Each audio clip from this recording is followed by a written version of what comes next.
देखिए, कृष्ण ने अर्जुन को संन्यास का अर्थ बताया था। तो कृष्ण ने बताया था कि संन्यास किसे कहते हैं। संन्यास के लिए पहले तो मनुष्य को ये पता होना चाहिए कि आत्मा अलग है और प्रकृति अलग है।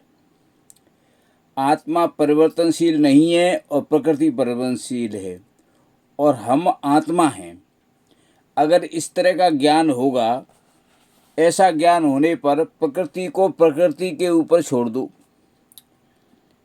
और स्वयं को प्रकृति से अलग कर लो। ऐसा मानने से प्रकृति से संबंध विच्छेद हो जाता है। इससे कहते हैं प्रकृति का त्याग। दूसरा होता है कर्मों का त्याग।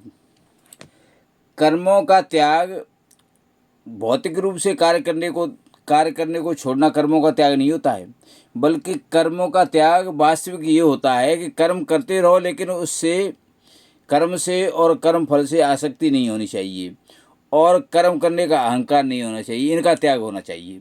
इस तरह से कर्म का त्याग है। और गृह त्याग का मतलब ये नहीं है घर छोड़ दो। गृह त्याग का मतलब होता है प्रकृति की समस्त चीज़ों को प्रकृति पर छोड़ दो और स्वयं को प्रकृति से अलग मानो। और प्रकृति से जब अलग मानने लग जाओगे तो ये प्रकृति से त्याग हो जाएगा। त्याग का मतलब गृह त्याग नहीं है। इसलिए सन्यासी को त्यागी होना चाहिए, तभी उसमें समता आएगी। धन्यवाद।